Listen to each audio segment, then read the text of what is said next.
audio better when I had my AirPod in? It sounds pretty much the same on my end. Okay, is that better? Any better? Yeah, that is actually a little better. Yeah. Okay. Yeah, for sure. Yeah, yeah. I got Well, wait. my Oh, I go got ahead. my she's sitting there ever so vigilantly just guarding. You got your guard dog. So Oh, that's perfect. my German Shepherd, yeah. She's Yeah. adorable. Yeah, that's the one we got. We had imported from the Czech Republic. Really? Yeah, from a military breeder in the Czech. So she's Oh, okay. Eastern Bloc straight back. So she's got like the work ethic and the drive of a Malinois. So it's nonstop from the time she wakes up till she goes to bed. So That's fun. What's yeah. up? What's up? Zach, Ben, how are you guys doing? What's going on, guys? Ooh, they're competing for the first like. I like it.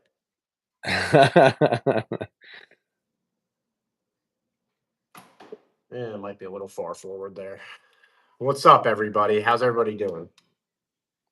You know what's Figure. different is when I do a live on my iPad, I don't like how the comments will scroll and then they disappear. So you have Yeah, to constantly touch on them. I like the phone where they just stay up, you know. yeah. Well, so when you have your iPad up, is it still the vertical live, or are you doing a horizontal live at that point? I'm doing horizontal. Okay. We haven't had too much success with those. Like we've tried a couple of them, and maybe we haven't really given them a fair chance. Right. But like when we do the horizontal ones, they just never seem to take off, you know. So I don't Right, know. right.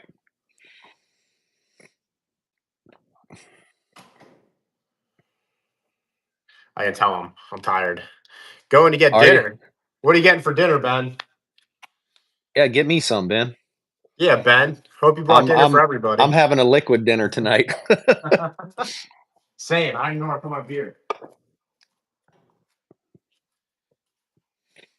See, I couldn't cut it in Alaska because I got the wood stove going and it's like 40s right now. Low 40s. We're gonna go up this weekend to the cabin, and we got everything dried in, got the insulation done last weekend. My buddy, that was the one video. He actually the swamp was frozen enough that we hauled in his 7,000 pound insulation trailer across the swamp, and Jeez. then he did the spray foam insulation for the whole cabin. We got the wood stove put in, so we're gonna go stay for the first night and see how nice and toasty and what kind of burn we get out of the stove. So Okay. That's awesome. Are you taking the machine up there? yeah, I think there's not quite. I mean, we there's people riding snow machines, but it's just they're getting beat up because what's up, Omega? It's just there's not enough snow, so I'll bring the Argo. The Argo does good even in deep snow. It just those that tracked Argo's awesome. Okay. Yeah, it looks like it would be. Yeah. Zach asked what temperature is it up there right now? Oh man, the temp's awesome. It warmed up. It's 21, so I can't it's even tell. it's pretty good. We were in the single digits last couple mornings. I woke up. It was I think like 2 degrees and stuff like that. So Mhm. so we warmed up into the 20s today. It's nice. It sounds lovely. Yeah, it's awesome.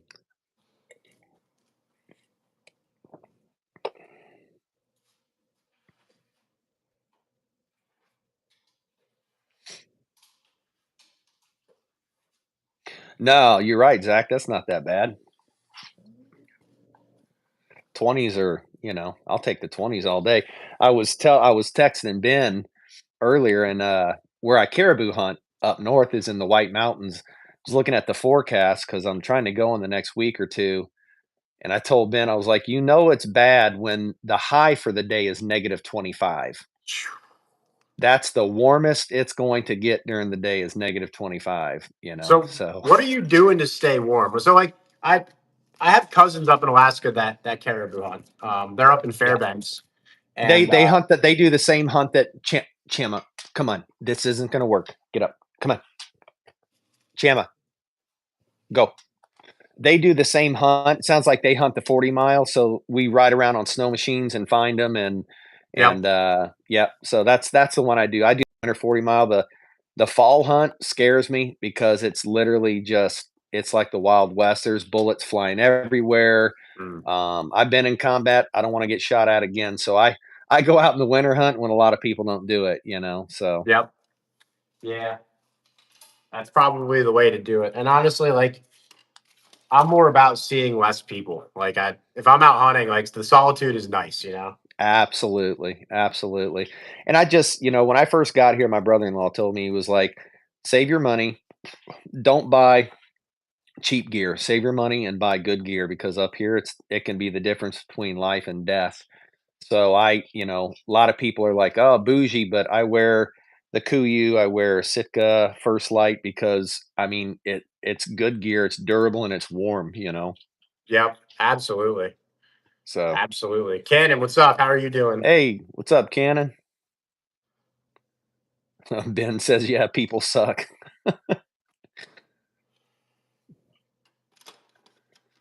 I live in Ohio and have done a lot of ice fishing with and without a shanty, so I mean I know cold.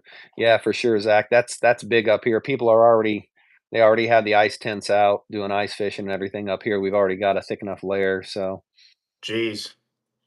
So it's been cold for a little bit then, right?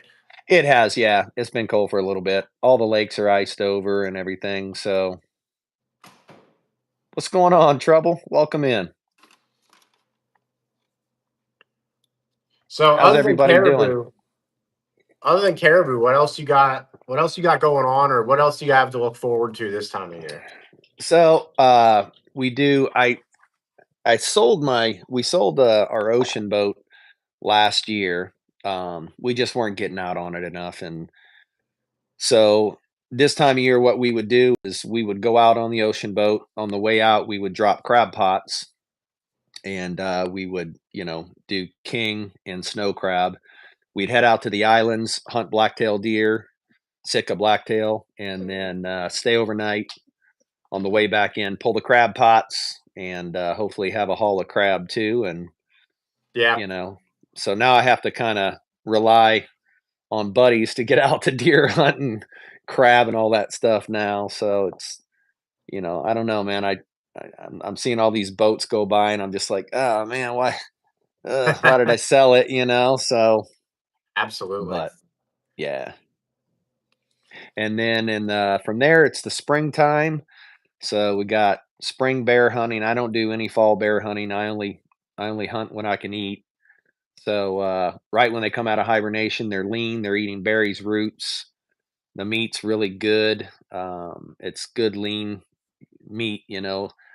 Um, Now, are you talking black bears, brown bears, grizzlies? Like what? Because you guys got all the bears up there, right? I do. Yeah, typically I hunt black bear because brown bear, the meat's just it's always greasy. It's a lot greasier. A lot of people eat it. I'm just not a big fan of it. Yeah. So, but I love spring black bear meat. They get into the berries and they'll actually eat so many berries that the meat will actually taint a little bit and it's sweet and they call them berry bears. Hmm, So yeah, they're actually really good. that's awesome. I Yeah. had no idea. I didn't know you could hunt them Yes. in the spring up there. That's pretty neat. Oh yeah, you can hunt them from the time they come out of hibernation till they go back in. So Okay. And you said wolves are year round up there too, right? yeah, wolves are year round. Where I've got my cabin in Petersville, there's been a big increase in wolves. So a bunch of the residents out there have talked about stepping up trapping and hunting and everything for the wolves to kind of get them back under control. So Yeah. they decimate the moose calves and stuff, and Yep. people don't realize it. You don't really notice it, because they'll take out the calves and then you'll have this 3-year lull after 3 years, and it's like, where are all the moose at? Well, all the calves were killed, so you have that lull until they start producing again. So we're kind of at that point now. The population out there has been it people haven't been, pulling in moose like they normally do. So we're gonna start stepping up wolf efforts out there. So Yeah. All right. That's what you got to for do. sure. I know out here, like we Absolutely. got a big problem with the coyotes. I wouldn't say they decimate the deer herd down here, but I mean they're a huge problem. A lot of people know Bill from Bowmat Outdoors. I mean, we were on his deer in a couple hours, and the coyotes were already on it. So they move Right. quick. They kill a lot of fawns every year. Same with the black bears. The black bears kill a lot of fawns every year, but um, I don't ever get a tag for them because I don't see them enough to justify it. Right. Right. And where the area I hunt in, you can take 5 black bear. You're allowed up to 5 black bear. Jeez, So, that's not bad. 1 Now, no, 1 brown and, 5 black bear. So how much do your licenses cost up there as a resident? I'm a veteran, and I got medically retired after 10 years, so I'm a disabled veteran, so if you're a disabled veteran up here, you get lifetime if you're above 50%, you get lifetime hunting, fishing license, duck stamps, all that for free. Jeez, that's awesome. Um, yeah, if, regular resident, I think the hunting, fishing, the combo is about I think last time I checked it was, well, we bought my wife's. I think it's 130 for annual hunting fishing combo, but then your moose tag, unless you're doing a draw hunt, a special draw, the permit's free. You just go online, fill it out, get it. Bear permit, moose permit, they're all free. So Okay, so well, that's not that's bad not then. no, it's not bad.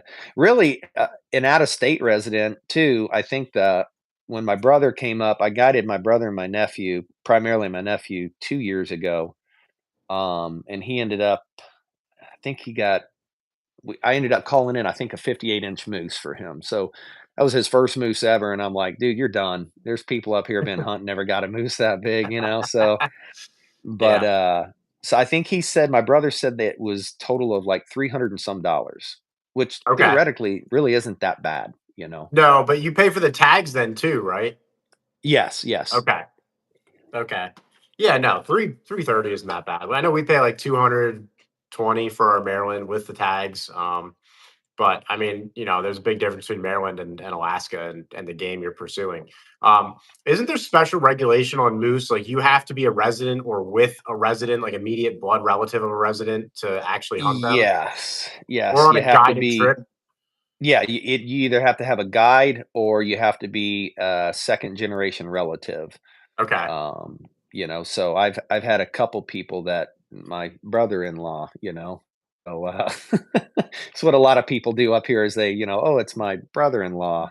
Gotcha. But, yeah, that's generally it has to be, like, second lineage relative of like, in-laws, cousin, or closer, or you have to have a guide on a guided hunt, and that's just I don't know. I mean, there's a lot of people there's no shortage, man, of guides, but, yeah, I mean, a fully guided moose trip up here, people are paying anywhere from 40 to $60,000 Yep. for one of those guided trips, man, and there is no shortage of people waiting. They're booked out for years. It's That's crazy. crazy. Yeah. That's awesome. Now you got a moose this year, didn't you? Yes. So that was kind of boring. The fun part was my wife, a lot of the videos. So this was the first year that my wife went moose hunting with me. So I got it before camp and so my wife went to moose camp with us this year and that's where a lot of the footage is from. We literally called in over a week, we called in 9 different bull moose, but none of them were legal. None of them were either so in order to be legal in the area I hunt in, they can be a second year spike, or they can have what they call a fork. So you have the antlers come out and they just fork. So those are, young bulls. You can take those. Okay. After that, they either have to be the area I hunt in is they have to be 50 inches wide at the widest points, over 50 inches wide, or they have to have 3 brow tines on one side or the other to be legal. Now, is there an So easy way to gauge whether or not they're 50 inches wide? Because I just imagine like in the moment, how do you decide that? so the way is I had a native Tlingit elder tell me so to field judge a moose, if you look at a moose's head and the width of a moose's head, So where their antlers come out, and then when the antlers go up, if you can take the width of the moose's head and fit it between the side of his head and where his antlers turn up on each side, he's 50 inches plus. Well, that's certainly interesting. Yes. So, It's but one way. you have to literally get a head-on look at them. The Yeah. easiest way is if they qualify by brow tine. That's the Hmm. easiest way to do it. So, or you see one after moose hunting so long, and you're like, oh yeah, that's 50 plus. You know, Yeah. so Yeah. Absolutely. Now, was this your first moose, or how many have you gotten up there? I've been. Hey TJ, what's going on? I usually get one about every year. So that's we haven't bought meat out of a store in quite some time. So um, we eat all game meat throughout the year: the caribou, the moose, bear. Um, we do a lot of canning. We can potatoes, vegetables, a lot of the meat. Um, Okay, that's we like to awesome. keep yeah we like to keep about 2 years worth of meat and vegetables and starches available at any time. Yeah. Yeah, that's awesome. That's like homesteading, pretty much. Yeah. Well, what was cool, so my wife went out with us, and so we were sitting in a blind. We set up a ground blind so, she could be comfortable and stuff, and usually if somebody new, that's what I told Ben's coming up to hunt with me. If somebody new comes hunting with me, I always bring a buddy heater to the stand, to the blind and stuff, and 'cause get chilly sitting all day. So we were out, and I've got a theory on I think I told you that I've got a theory on the moose rut that, I'll have to explain to you off the live, but I've been tracking it for almost 14 years, and every year it's been on. It's been accurate. So Okay. the advantage of that is knowing if I'm out there, if they're not rutting up yet, then they're not gonna come to cow calls. Like last year was a bad year. They did not come to cow calls, but they would come to grunts. If you would rake and grunt, they would come to those calls. Okay. So that's kind of the advantage of that. But so Now, it was a good year. are you ground hunting them? Generally, I ground hunt. Yes. Shoo. Yeah. So this is what's interesting. So we were in the blind, and it was the first day, and we were out.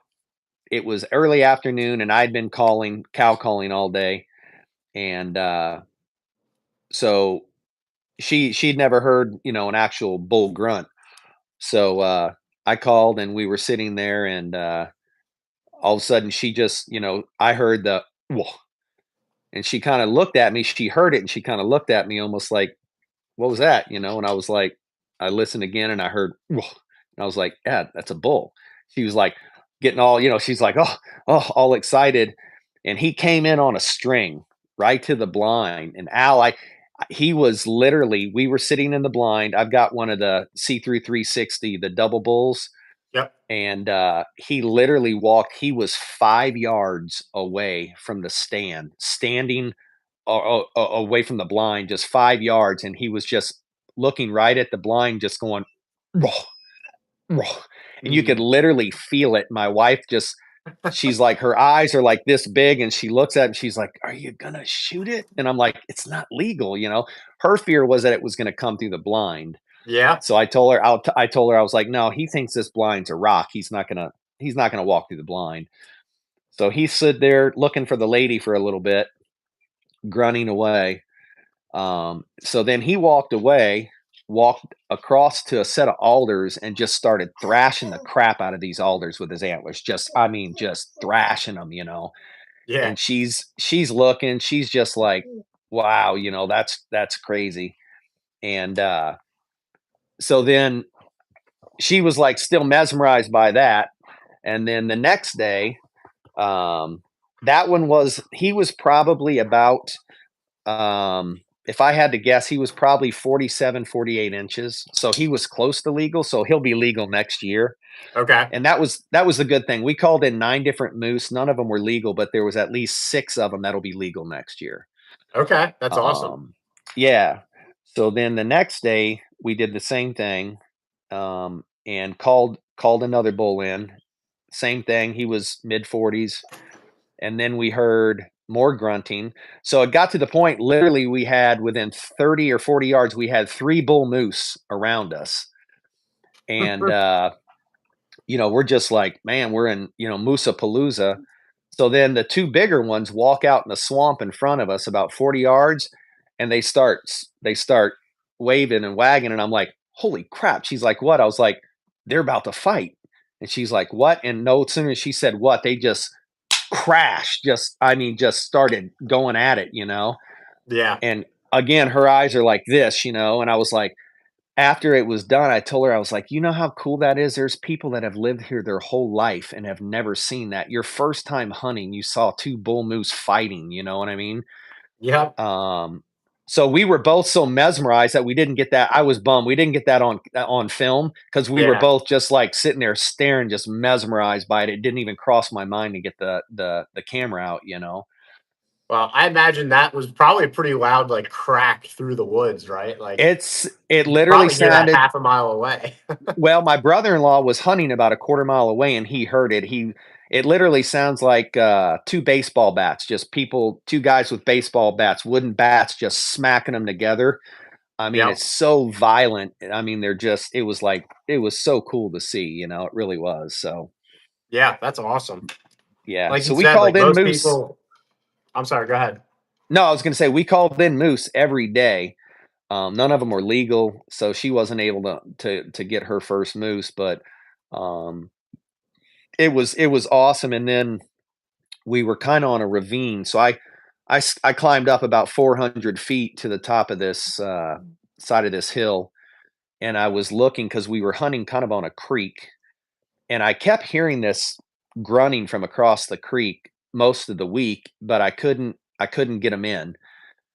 So I got up and took my binos up there, and ended up there was probably a 60-inch moose that I saw across the creek in the swamp over there, but he had 3 cows with him, so that's why he wasn't coming to my calls, because he already had 3 ladies. So he's like, Ah. I'm not going to leave a sure thing to go. Yep. So Yeah. Of course. but it was pretty cool seeing. It's pretty cool next year knowing that there's going to be quite a few legal bulls out there if they make it through the winter time. So Well, the whole experience just sounds awesome. I mean, just like, and that's one of the things that, like, obviously we pretty much only whitetail hunt. But like, we don't have that much success where you can just go out and call every day and have bucks coming in. Like, we have some success with grunting and rattling, but it's not like that. right. So that's super cool.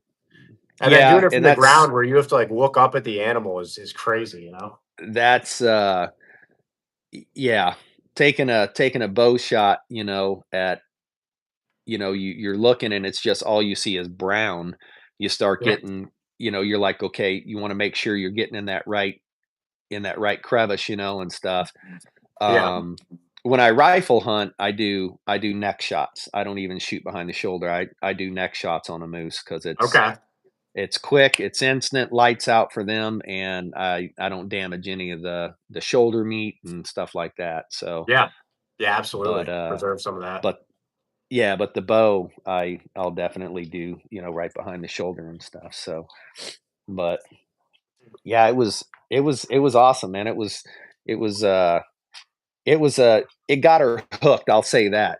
She wasn't really Yeah. crazy about moose camp. It was a little rugged, but she was pretty pumped. She was like, "I think I'll come out next year, maybe do the weekend and then go back home." So, Yeah. you know. Well, so talk us through your like your bow and arrow setup for hunting moose, because it's got to be a little different than what we're using around here. I'm sure. So I shoot Bowtech. I shoot a Bowtech Convergence compound. Um and I shoot Muzzy fixed 3 blades. I don't shoot mechanical broadheads. I shoot fixed broadheads, 3 blade broadheads. Don't remember, shooting 100 grain on my tips. I don't remember what I can't remember my arrows right now. I've had the same arrows for a number of years now, but I shoot carbon fiber on my arrows. Yep. Um, Do you but remember yeah, I shoot. overall? I'm sorry. Go ahead. No, go ahead. What was that? Do you remember like overall grain weight about? I don't. It's been a number of years since I want to say 220. I can't remember honestly. I've been shooting the same arrows for a number of years now. So, Okay. um, but I shoot 70 pounds and, I get, I got great penetration. So, Yeah. about Yeah. 30 yards Absolutely. and 30 yards is as far as they went. So, Damn. That's awesome. yeah.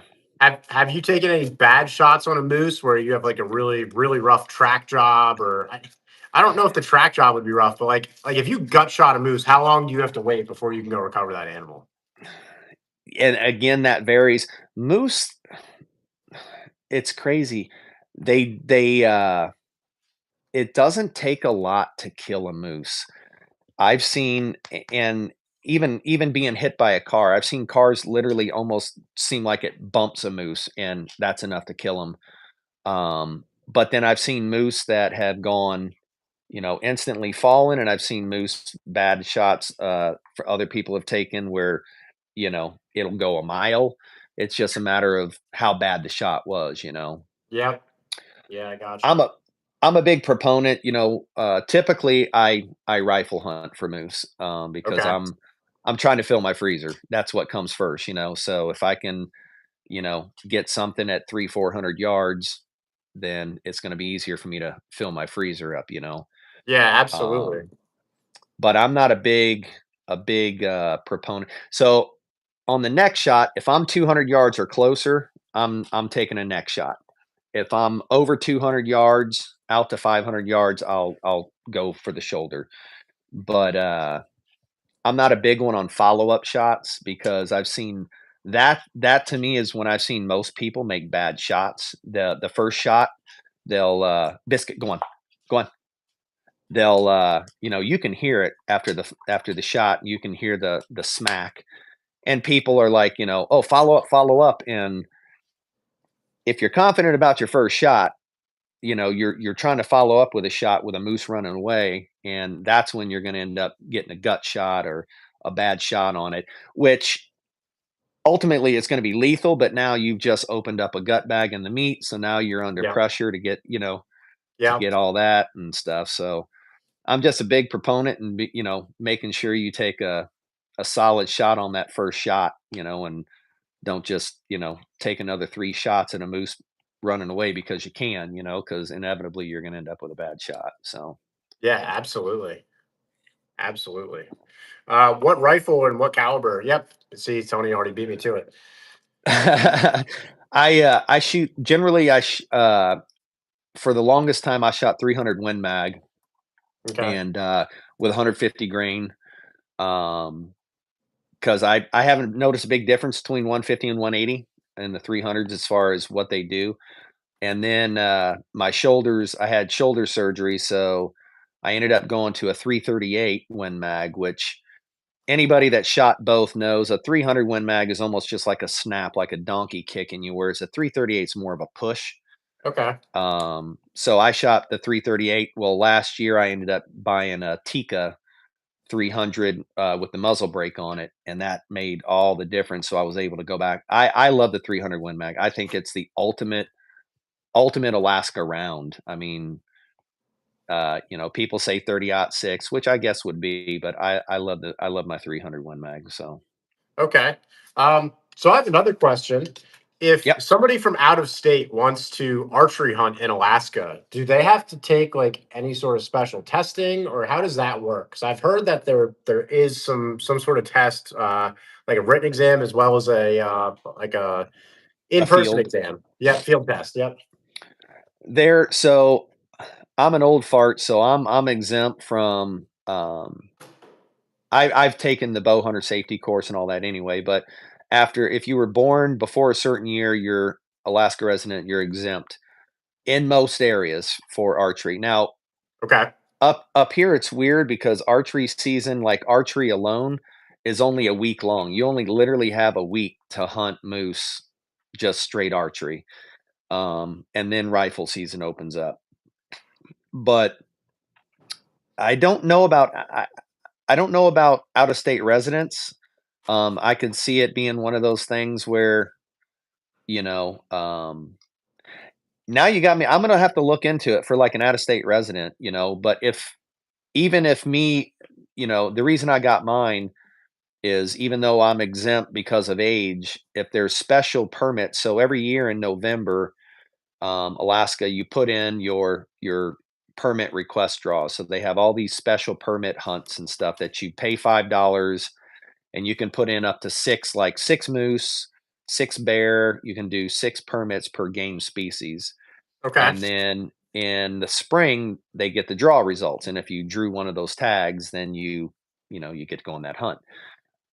So if you put in for a special draw archery hunt, you have to have, doesn't matter age or whatever, you're required to have your bow hunter safety certification. Okay.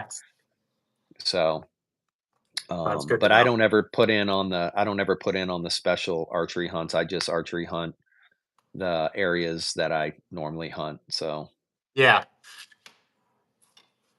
but sorry guys, I have not been watching the chat at all. We've both kind of slipped off a little bit on the chat there, I to be know. honest. I've seen a lot of questions and like I don't want to interrupt you. I know you don't want to interrupt me. Um, but I think most people are just so fascinated because it's such a different culture than what most of us get to experience, Like it's if you're a true outdoorsman at heart, like I think it's the ultimate experience. Yeah, absolutely. And that's I tell people all the time, Bow Uh-oh. Madness Outdoors says you don't need to take any classes or courses if you hunt with a resident in Alaska. Is that archery as well, Bow Mad? Because I've never had anybody come up here and hunt archery with me, so that's why I'm not sure what the requirements are for out of state. So Yeah, but we Tony and I both have a good friend from work who goes up every year. And the last I heard from him, because his brother lives up there, he still has to go through like he has an archery hunt at all up there because he has to go through a special course for it. So gotcha. and he said he just doesn't have time because he's limited. He only has like 2 weeks up there to begin with. Right. Yeah, for sure. Yeah, so then spring comes in, and that's when you start. That's I when I had the ocean boat, I would go out into the sound out of Whittier, leading out to the Gulf of Alaska, and start looking on south facing slopes for the bears coming out of hibernation, the black bears, and then we would shrimp season opens up then, so we would throw shrimp pots in, and we would shrimp while we were out there doing that, Yeah. um, and then the halibut come in, and so then we're out halibut fishing. Now, how big are the Um, halibut out there? Because they get pretty large, don't they? they do. So for me, the best tasting, the best size as far as for eating is usually between 20 and 40 pounds. To me is you know the Okay. best. What they call chickens, they call them chickens because they're not huge halibut. Okay. But what's weird is halibut are, I don't know what the proper word would be. They're not sex specific until they go past a certain weight. And once they cross a certain weight threshold, they become female and they become egg layers. Really? I did Yeah. not know that. That's super And interesting. that's what somebody told me about. And I was like the same thing. I was like, I'll be damned, really? So that's why when you see people catching these massive halibuts, they are female egg layers. And it's a big thing up here where people are like, oh, there go, you know, if there goes another egg layer. But if you catch 150, 200 pound halibut, they're past their prime as far as egg laying. The fertile is, from what I understand, is between like 60 and 90 pounds. That's the fertile stage, if you will. So Okay. That's um interesting. yeah, yeah, but I caught I sent you the one picture of the one I got before we sold the boat and stuff. And there's honey holes where, I know where we can go and just catch, you know, 20 to 70-pound halibut all day long. Okay. Um, and then once in a while you'll hook into a big monster, so Well, when Tony and I come up, like I don't know if it'll be next year, maybe the year after or something, but we're gonna yeah. do it. And when we come up, like that's got to be a trip for us because the whole thing is Oh just yeah. such an experience. Yeah, no, I will make sure that I've got friends that have ocean boats and all that stuff. So we will definitely, you know, make sure that we get the whole thing going, and that's what I told Ben when he came up. I was like, you want to come up for a couple weeks because we'll go hunt. And so when Ben comes up, I have a buddy that's got a plane, and I haven't really called in a favor on him before, but if Ben comes up or if it's a special hunt, I'll probably say, hey, can you fly us out somewhere remote where it's almost, it's a higher percentage that you're going to get not just a moose, but a 60+ inch moose. So how Um, do we get a moose out of there once we actually kill one though? That's kind of like the hard part, right? That's when the work yeah, begins.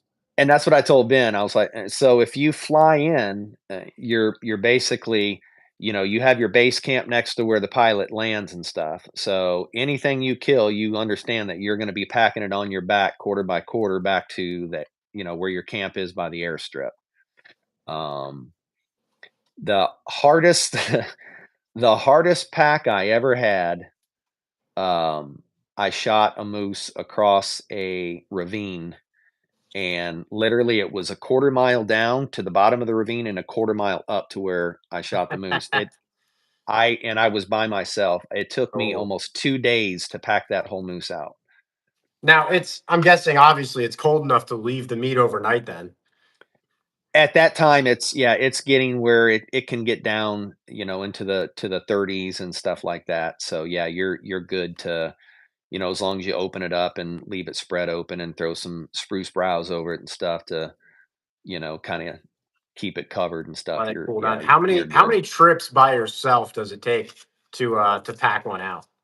So you've got the four quarters, you've got two sets of ribs, you've got neck meat and all the trimmings, you got back straps, and then you've got the head and the antlers. Okay. So there's and you're only literally one hind quarter you're looking at potentially anywhere up to like 130 some pounds just for the hind quarter. Oh, jeez. So yeah, so you're taking a quarter out at a time. Then you're going to take one set of ribs, the other set of ribs, the miscellaneous backstrap, neck meat, all that's going to be another haul, and then the antlers and the head last. So it takes a So little bit. if you have a couple guys though, I mean you're talking like if there was three of us, you're talking pretty much two trips we could have one out, right? Um, yeah, I mean, yeah, theoretically, yeah. So let's see, four quarters, two rib, neck. That so you're talking about eight minimum trips um, to pack stuff out. So That's not terrible. I mean, we'd make it work. no, yeah, yeah, and it's when you're like a mile or so away from camp, and that's what people don't. So when you're out there, you're in the muskeg, you're in the swamp, you're in. Um, hey, Bo, Matt. Hey, man, I appreciate that. I'm sorry, guys, if I'm missing comments and stuff. I'm just yapping away. So, um, but that's the tricky part is the tundra. The tundra, you're walking on muskeg, you're walking on uneven ground, you're walking in swamp. So my brother-in-law, this is how scary it can be. So my brother-in-law was hunting with his friend. His friend went ahead and he was packing a moose quarter and actually fell forward. And the weight, he went down into a puddle. And the only thing, luckily, he had like it's not a cypress knee, but it's like a knot, a root, had his face out of the water.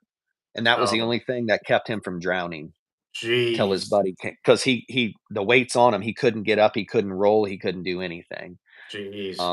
Yeah. So, I mean, it's just people don't realize, and not to toot the horn, but man, it's such an extreme place that it's if you go out on a hunt and you come back without a big incident or you come back healthy and whole, it was a successful hunt, whether you harvest something or not, Yeah. you know, because the wilds of Alaska will they'll kill you in a second. There's no other way to put it, and Yeah. that's why it drives my wife bananas that I go out by myself Oh, I'm um, sure. all the time, so but I have satellite communication, so I'm constantly, checking in with her so she knows I'm okay and all that stuff. So Yeah. So if you were, let's do this. If you were going to recommend, like, let's say, we got 40 people on here who are watching, and we dip up into the 50s a little bit. Um, if you were going to recommend a couple pieces of advice to somebody who's looking at hunting Alaska, what would your tips be? I guess. first and foremost is your gear. You have to have good gear. Um, let me see something. Bo Mad was asking. I'd have to imagine that a lot of people that travel to Alaska donate some of their meat or are required to donate some of their meat. Is that true? There's no requirement, BOMAD, to donate the meat, but, it's just kind of a tradition that generally if you go on a guided trip that, the guides don't get to hunt because they're guiding other people. So generally there's, a percentage of the meat that all the hunters will give to the guide. If they're, hunting, in a native area, they'll donate some of the meat to the village elders. Um, so it's kind of that Alaska's very keen on that. We have uh, for lack of a better term, a roadkill program up here. So if a moose gets hit on the highway, there's a list of people and they call these people and they will come out, including charity organizations. There's private individuals and charity organizations that will come out, harvest the moose. And so none of the meat goes to waste. That's awesome. So yeah, so they're really, really big on that, and there's no requirement, but it's kind of a gentleman's understanding that that's kind of what you do with the meat and stuff like that. But that was a great question. So gear would be number one. Um, you know, cheap, or I don't want to say cheap gear, because there's gear made for different areas. Non-Alaska rated gear, if you will, is the quickest way to have a miserable hunt, or b get yourself in some serious trouble. That's Okay. including your boots, your base layers, all that stuff. Um, And you and then already I said was you're a big believer in the First Light, the Sitka, all that good stuff, right? yes, and I use that stuff just simply because I've used it before and it's been proven.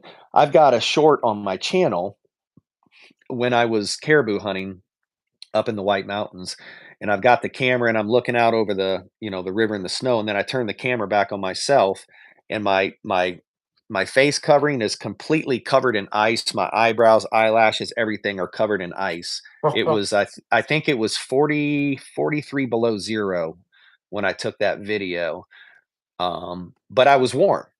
I had Yeah. my Sitka, my base layers on, my Sitka puffy, and I was warm. I was comfortable, let's say that. Yeah.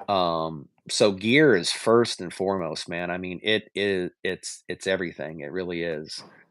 Um, and then I'm a big proponent of doing your homework if you're coming up and, you're not if you're coming up to hunt with a guide, you're paying for that service, so the guide can kind of take care of you, lead you, protect you from known things and stuff. But if you're coming up to do a DIY, know where you're going to hunt, research that area. What's the bear density? There's a lot of people that come out and they'll hunt certain areas not knowing that, like Raspberry Island and some of the islands have some of the most dense brown bear populations in the world.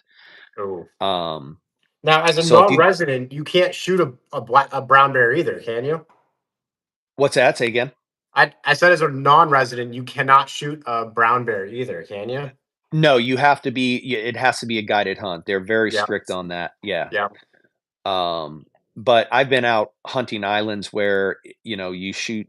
Well, for instance, last year my buddy went out and he went to one of the islands in the Sound in the Gulf of Alaska, and he got he was on the island for about 10 minutes, shot a deer, and he was dressing that deer out, and luckily heard a branch snap behind him, turned around, and there was a brown bear, a grizzly coming in. So he shot the grizzly, put it down, and then so he went back to his deer, looked up, there was another deer, shot it. So he's like, I've been on the island for 30 minutes, had two deer and a brown bear down. So the brown bear will actually hear a gunshot and they'll come to the gunshot, understanding that hunters are harvesting deer looking for a free meal. See, and that's Um, the kind of stuff that makes me like not want to hunt there. You know what I mean? well, it's just, yeah, if you're with somebody, it's just understood that if you harvest a deer, you basically one person's field dressing and the other one is head on a swivel on guard, Yeah, because some of these islands, it's not a matter of if, it's a matter of when. You're going to see a bear. yeah. So that's another thing is do your research. If you're doing a DIY, do your research, know where you're going to be hunting, know what the predator population is in there. If it's brown bear, black bear, just do that kind of research and stuff. Know kind of, get online, kind of talk to people. People are real open about, what's your terrain like in there. So whether, are you dealing with muskeg? Are you dealing with swamp? We have what we call swamp sand up here. So we had a hunter last year, up close to the North Slope. So when you're hunting around the pipeline, the that's the largest caribou population is up close to the North Slope. Okay. And so if you can hunt literally from the road. If you're hunting with a bow, you can literally put a stalk on a caribou from the road, and you can shoot them from the road. That's If awesome. you're hunting with a rifle, there's a 5 mile corridor. You have to go 5 miles off the road, and that's obviously so a stray bullet doesn't hit the pipeline. Yeah. So there's guys literally that will walk 5 miles in to hunt caribou, and then they have sleds that they pull all the meat and everything out back to the road when they're done. So last year there was a guy who just disappeared.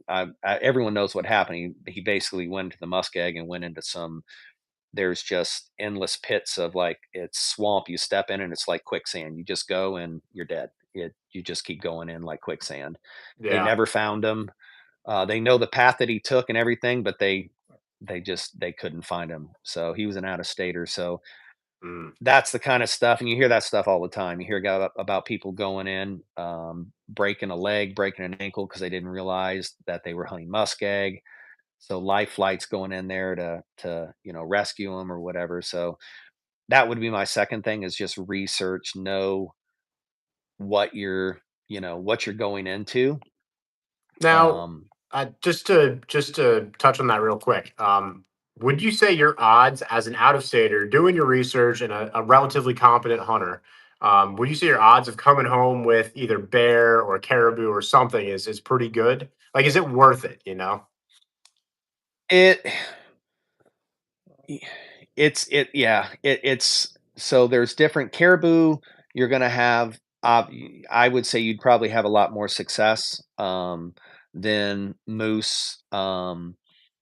It's everything up here is a well guarded secret. Nobody talks about where they moose hunt. I mean, there's, like, brothers who won't even talk to their brother about where they moose hunt. It's so secretive and stuff.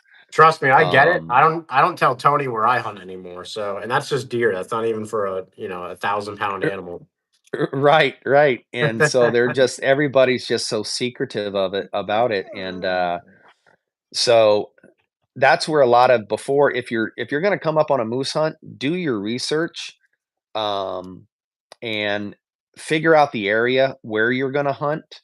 And then just, put your time in doing your research. Get on Google Earth, get on to look at topography maps. There's certain things that moose like. There's certain habitat. They're like deer. They funnel. They need the same stuff. They need food. They need water. They need bedding. So you just start looking. That the area that I hunt in, Um, I've had a lot of success in, I spent literally 3 years researching and found this area on maps and everything. I was like, "Man, that looks like a great area." So we went in there, my brother-in-law and I went in there, who I usually hunt with, and the place it was just freaking tore up with sign, man. It was like there were super highways that were just where the moose were running through there. So we were like, "Yeah, jackpot." So we've been there for 5 years and have done great. Um, so I know it's hard coming from out of state, but, you have to kind of figure out what areas, you can Google stuff like what areas of Alaska have the highest moose harvest percentage. Okay. Start there Yeah. with doing just simple stuff like that, and then kinda narrow yourself down. Because a lot of the areas you can't get to, unless, you're gonna have to fly bush plane. You're gonna have to if you're hunting somewhere accessible by road, your chances are gonna be slim to none, as a DIY out of stater coming in trying to harvest a moose. Yeah. You've gotta make, you know, what I always recommend people do is there's companies up here and they do them relatively, you can, you know, it's not ridiculously expensive. You can actually come up and do a float hunt. There's companies that will, set you on the river and you can basically float down the river, find an area that looks good, looking for sign. You kind of pull over and you do some calling, see if a moose answers. So you're covering like, a lot of mileage, coming down the river doing a float hunt. Yeah. Um, Yeah. It that's sounds neat. as an out of state DIY guy, that's what I would probably say is gonna be your highest success rate if you're not gonna do a fly out hunt or something like that, would be a float hunt for sure. So, Yeah. I'm gonna interrupt you here real quick. Bill, yep. I already told you I would take you out on the pain train, brother. Um, but I don't, two rules like you can't quit, and you can't make a bad shot because we're 3 miles deep on public land and we need to pack an animal out. Um, who else? Cowboy, we're all doing really good. Um, and we hope you're having a great night as well. Omega, I think we missed another comment from you. Jay Sharp, what's up? What's up? Welcome back. IFV, I'm sorry we've missed a lot of your comments, but yeah, welcome everybody. Welcome. This is Yeah, sorry exciting. Like guys. I I'm we've been doing a trying I'm to doing a horrible job of answering, comments and stuff. So, well, it's so interesting just hearing you talk about this experience. And I know I already said that, but it truly is, and this is for some of us who are not from there, not even close, and it's a very expensive trip. It's realistically a dream trip for many of us. right, right. And that's just kind of the way it is. So just hearing you talk about it, like it's cool because we kind of get to live vicariously through you. So And I needed, this I really started um X for Netty. You guys are very knowledgeable. Thank you. If you're talking about us, thank you very much. um yeah, I love talking about it. I promise I never want to get tired of this state. It blows me away that people live here their whole life and they've really not seen any part of it. I drive to work every morning and I have mountains on both sides of me. And um I get to drive to work and drive around the state and work in some of the most beautiful iconic scenery there is. And I make it a point to promise myself every day that I will never take that for granted. You know what I mean? yeah, People get so caught up in their daily thing, and I never want to take this beautiful place for granted. absolutely. Absolutely. So That's how I feel just living down here. I had to convince the wife for a while there. I mean, it took me the better part of 2 years to convince her, like, hey, let's move up into the mountains a little bit more and get away from some of the suburbs. But right, now that she's up here, like she can't imagine living anywhere else. I think sometimes you just right, gotta take that leap, and just do it. absolutely. Um, Yeah, Ben's coming up in 27, so we're gonna try and do a, collaboration live. I'll probably bring the Starlink Mini so we can go live while we're doing it and then film for a long form video. So I'll be bringing the generator out so we can charge equipment every night and stuff. So Now, is solar an option for charging stuff or not really? eh, I haven't found the. I mean, for your phone, yeah, there's the portable solars that and but they don't even charge the phone very quick. Yeah. So it's easier for me to bring. I've got like a little inverter generator, a Honda, um, Okay. and it's easier to just bring that, plug everything in at once with a power strip, and just charge everything, and Yeah. you know Well, so doesn't take up much space. I've gone to my phone for hunting just because the new phones the cameras on them have become so good compared Oh to yeah, the 1300 DSLR camera I was using. I mean, my phone is so much easier and it's honestly better quality. Um, right, the only exception to that is if you're really trying to zoom in, like if I needed like a 200 millimeter plus lens, um, that's like the only time where I think the DSLR cameras still have the upper hand. Um, right. but I mean, they've just come so far, and that's kind of what I'm asking because I figured if you set up a solar like set up some solar panels back at camp and then use them to charge some portable batteries, and then just use Right. them to charge your phone, it would probably work pretty well. But Yeah, for um, sure. I don't like because I know like summertime you guys get pretty much light 24/7, and then in the wintertime you get pretty much no light, right? Yeah, it gets we're getting into the short days, so the sun starts setting probably at 3 something in the afternoon now, and Okay. so yeah, in the middle of winter, December's the shortest, the the that's when the winter solstice happens. So our shortest days in December, I think we may have literally like 4 hours of actual light, and then it's dusk and dark. Yeah. Um, and that's what gets most people up here. I Ben was laughing. He was, we were talking about trying to convince his wife to move up here and stuff, but it, it's such an extreme state that and the people that live here are a different breed. Hmm. It's not an easy place to live. Um, I've never met anybody when you ask them, so how you like living in Alaska? I've never to this day met anybody that's like, yeah, it's okay. It's either like me, I love it and I'll die here, or it's I hate this freaking place and I can't leave here soon enough Yeah. because it's such an extreme state. Yeah. Um, and the winter is what gets most people, the darkness gets most people, but we found that staying active, we have the cabin, we have snow machines, we cross country ski. Just understand that you're going to be skiing with a headlamp on, and it is what it is. And Yeah. next thing you know, you've passed the winter solstice and you're starting to gain daylight again. So Yeah. but it's all what you make it, I guess. So IFV, I'm gonna come in here for a minute. The DSLR camera, and the reason I used it is because with the prime lens on there, I was able to get away with really great footage in low light scenarios. And when you're hunting, like that's when we get a lot of our shot opportunities for white-tailed deer. Uh, the new iPhones are better. It's just no like there's not even competition.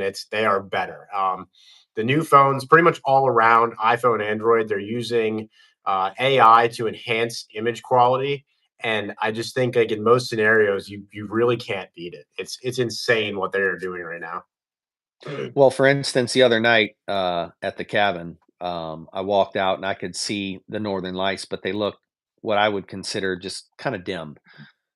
But then I pulled my iPhone out and it was like I started seeing like purples and I was like, the cameras are so insane on these things. They really are. Yeah. Yeah, and for somebody who's hunting and just wants to carry like only a couple pounds, like it's the way to go. I'm Right. looking to revise my camera arm setup. I have the Fourth Arrow Pro camera arm, and it's too much weight. Like for Right. what I'm using it for now. When I had the DSLR camera and you have extra lenses and stuff that are on the camera, like I kind of get the need to hold, 10 to 12 pounds. But now I've just switched to my phone and I don't need it. So I'm gonna Right. get rid of that here shortly. Yeah, the new iPhones are they really are, crazy good as far as the video quality and all that stuff. It's and I look back and forth on the GoPros, and I ended up going with a DJI Osmo. Okay. Yep. And the reason I did is because everything I read, the gyro stabilization on that camera is insane. So I literally have it mounted on the window of my Argo, and we're bouncing and going through, and you watch the video and it's dead still. Yep. Unbelievable how steady the footage is, no matter how much it bounces around. The DJIs are really insane for that, I found. So They're awesome. I have one of the drones. I've got the Mini 2 drone and I do too. Yeah, I love my drone. yeah, like the gimbal on it, just how steady it is when you're moving, and the camera quality of that is incredible. I mean, you're for $600 or whatever it was, $700. Like it's quite a good deal, honestly. It's crazy. I've got video on short of with my DJI. We went out to Klutna. It's a park. It's a native land, and I flew the drone up, and there was a bunch of moose on the hillside, and I flew the drone close and got video footage of the moose and stuff on the hillside and all that stuff. That's awesome. Yeah, until I hit a tree with it because it doesn't have avoidance collision, and then I had to go up about 600 feet on the side of a hill and try to find it, which I ended up luckily finding it somehow. So Yeah. Well, I mean, that's good at least. That's kind of like my biggest fear with it. I always want to get like really good footage with it when we are out like fishing or doing something like that. Um, and I don't know. I'm scared to break it or lose it or do something like that. But then I think the trade off is I don't get as good of a video. right, So, I mean, I know I've taken off with it before, and then I have hawks that start like kind of like swarming the thing, and it's like, all right, well, we're gonna right, land that now. right. But so, how long have you been doing the whole YouTube thing for? So I was literally just kind of I was on TikTok for a while. I had I don't know, 20 some thousand followers on TikTok, Okay, and that's pretty impressive, though. yeah, and I gained a lot of followers really quick because I started doing a lot of what I do just driving around, and people love the lives of just driving. Well, then TikTok started they banned it, so you couldn't Hmm. do it. They said it was dangerous activities and all that. So it was kind of like, well, TikTok's not big on the whole hunting thing. So I Nope, was they are like, not. I'm kind of like, what am I still doing here? What Yeah. am I? So then my brother has a pretty successful YouTube channel. He has a farm in Iowa, a flower farm, and they have a YouTube channel. So he started kind of, saying, hey, why don't you come over and to YouTube and talking about it. So kind of just dilly dallied, and then I started looking into it more, and then I met Ben, and Ben was like, dude, you should really, go for it. So really, Ben would probably know more than I would. I'd say maybe 2 months I've been going hard at it. So Yeah, but you're doing good. And like I'll tell you what, like I saw, I don't know if you posted the same short that you posted, like you posted on your personal Facebook because we're friends. And right. I know I saw it there. I don't recall seeing it on your YouTube, but I mean the video and the photos you took were just, I mean, breathtaking. It was incredible. I appreciate that. Yeah, it's just all iPhone stuff, and I'm trying to be more creative with the content because it's crazy. I found, I put a lot of time into like, doing templates and like the Netflix one that I did, and a lot of people were like, or like the one you saw on YouTube, people are like, oh my God, that's freaking amazing. But that stuff doesn't get a whole lot of traction on YouTube. Yeah. Um, Yeah, and I don't know we've if kind of it's noticed that as because well. if YouTube, yeah, I don't know if it's because it's with CapCut and it's more CapCut leans a lot towards TikTok. If YouTube kind of doesn't really promote it in the algorithm, I'm still trying to figure out how the whole YouTube algorithm works, and a lot of it's with hashtags and different stuff like that. But um, so it's just trying to figure that. So I've been going about 2 months, really, really making sure that I put out, like, another thing I've noticed is, so if I put out like one short a day, I don't know why my shorts will get to about 500 views. I've had a couple that go over 1,000, and then it just stops. But they Like a die off. But if you do Yeah, 2 a week, they all get, 8 to 10,000. really. And so I'll do one, and that one will take off. Then if I do like two or three, the second and third one might only get a couple hundred views.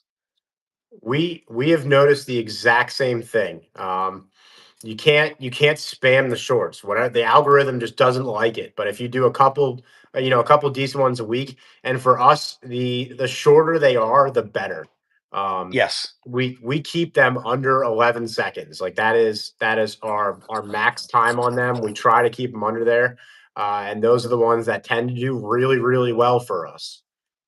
Right. And I've noticed that the short ones, and I think it's because, people, it's like my wife says, she's like, people don't want to sit there for more than 10 seconds. It's the just, keeping the mind. And my brother said with the YouTube channel, he does a lot of he he said he kind of pigeonholed himself with like how to stuff on the farm. He's like, well, then you kind of run out of that.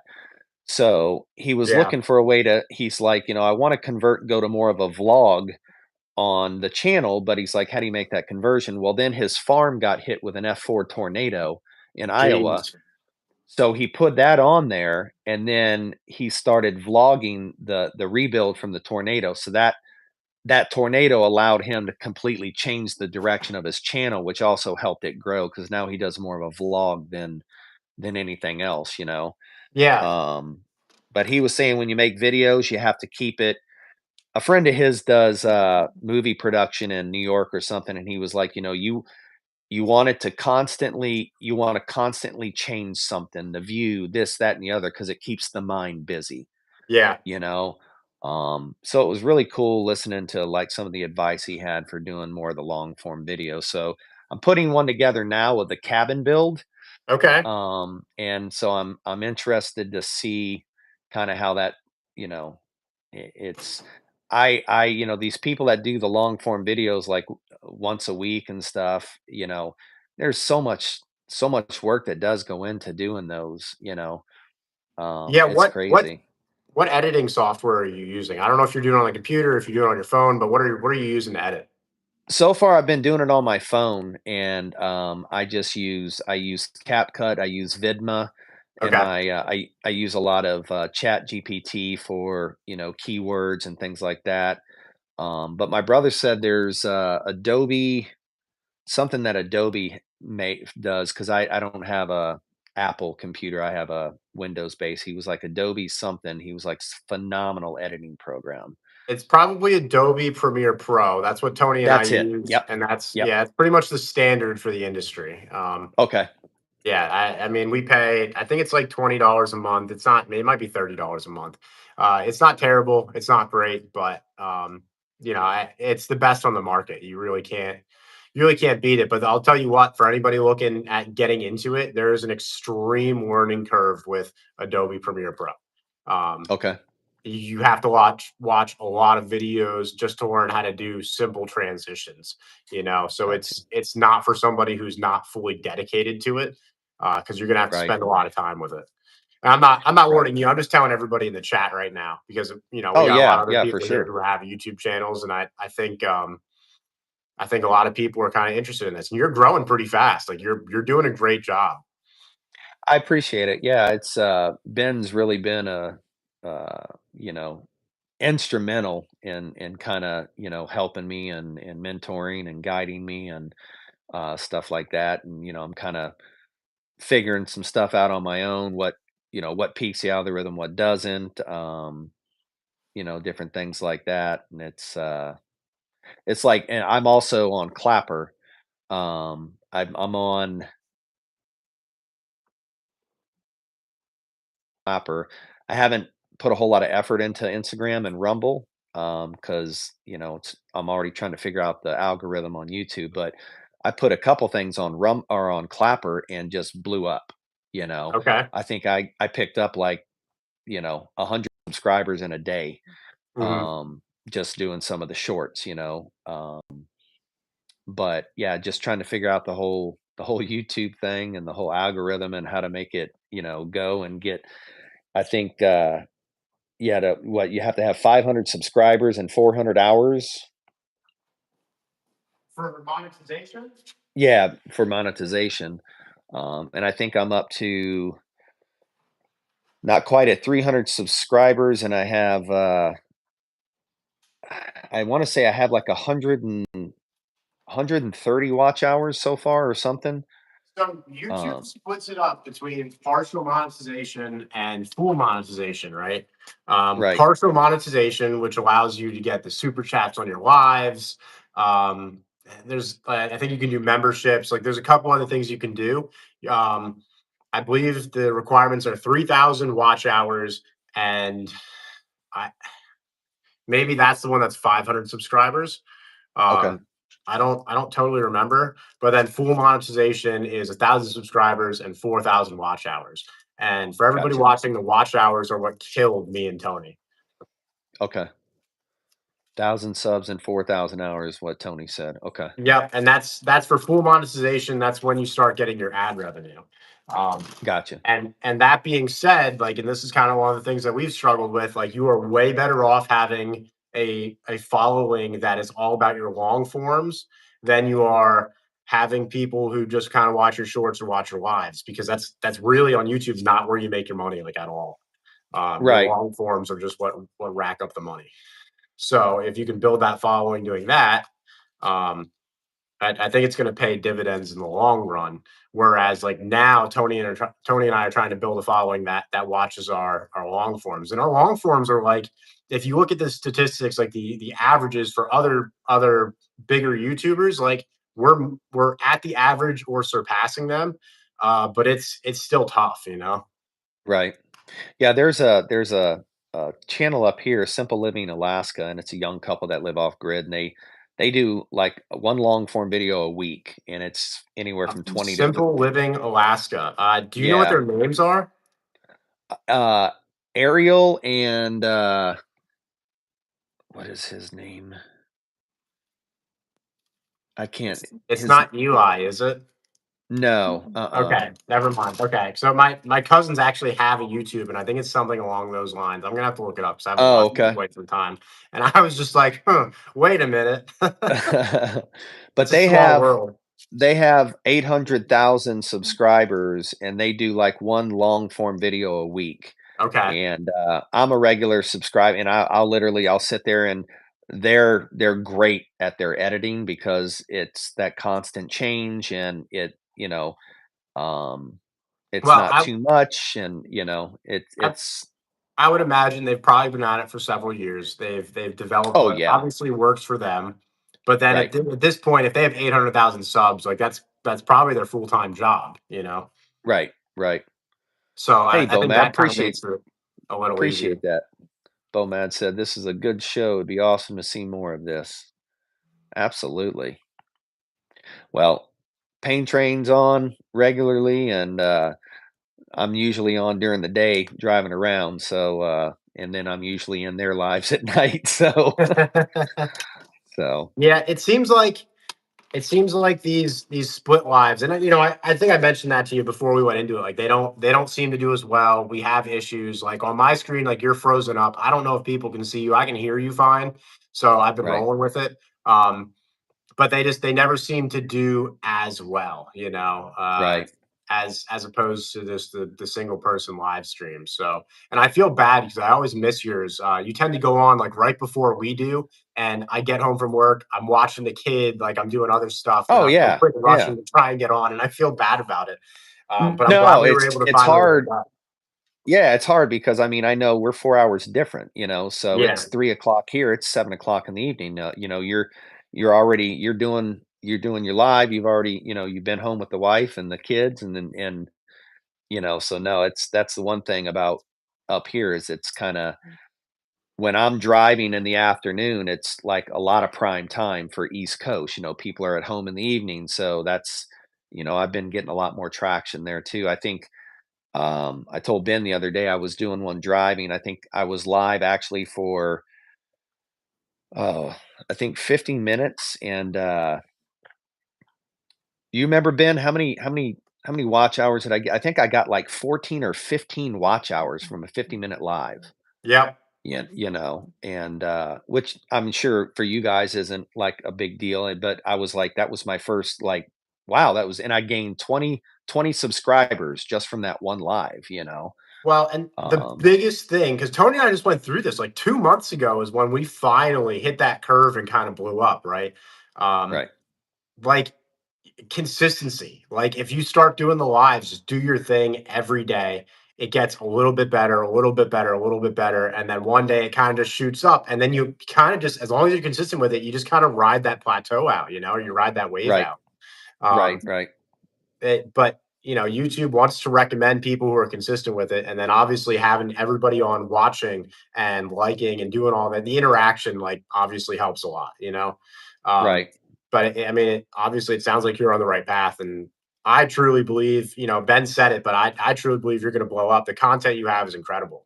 Um, I appreciate you that. just you just gotta put it up. Like that's pretty much it. Yeah, yeah.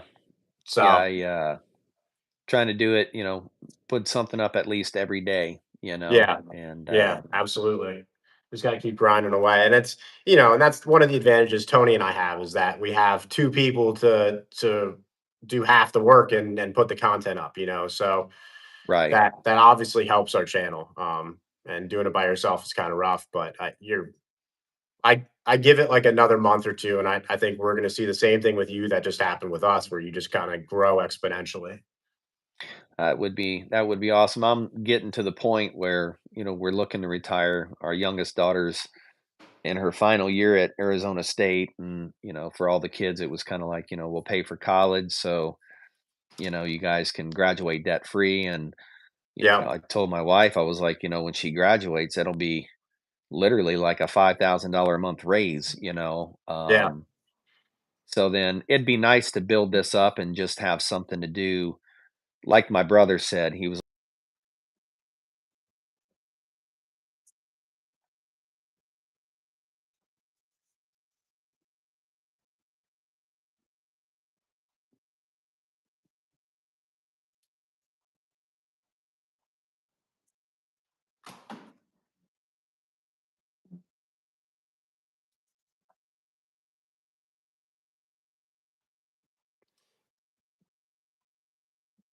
Well,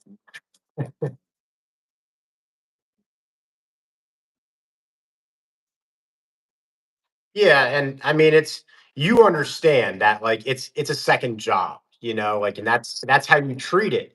Um right, the women don't like and I'm not generalizing by any means, right? But my right, wife and Tony's wife, like they didn't understand until we finally monetized and we were like, hey, this is what we've worked at for 6 months. Like we're finally here, and then they're right, like, oh, okay, like now it's work. When I'm like, hey, I have to go out and do a live, she's just like, all right, like go do your thing.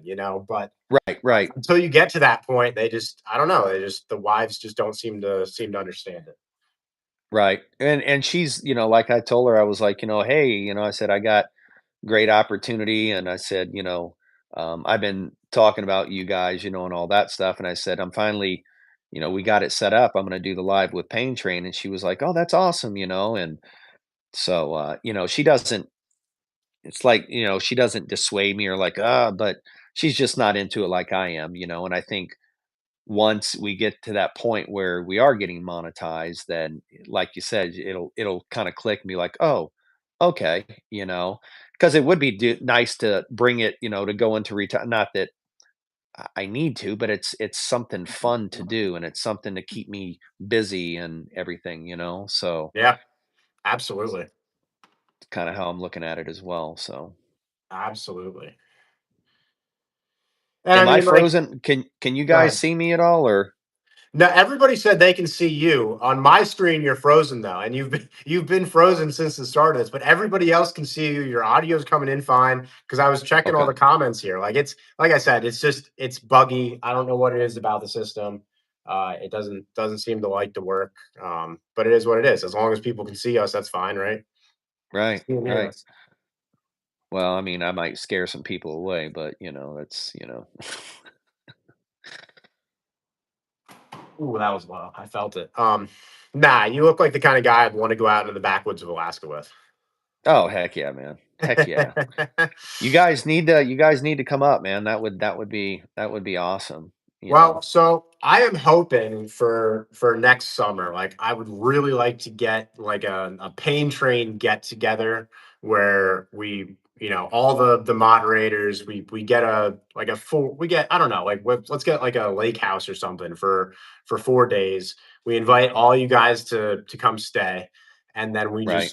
we just go for it, and then we all have the opportunity to make content. We can drink a lot and shoot the bows and do all sorts of crazy stuff.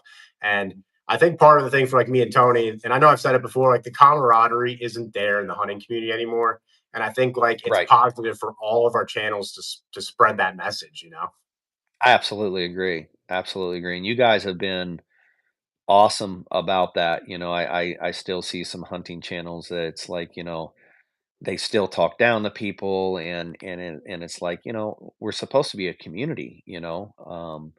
Hunters are supposed to lift each other up, help each other out. If you see somebody making a mistake, correct them in a kind way, not calling them stupid or different things like that. I mean, we're all supposed to stick together. That's what it should be about.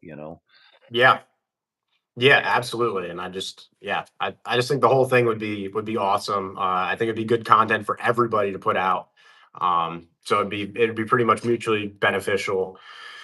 Um, yeah. So hopefully in the summertime we can schedule that, and if we can have half our moderators show up, we're still going to have 15 people there. It would be a good Yeah. time either way.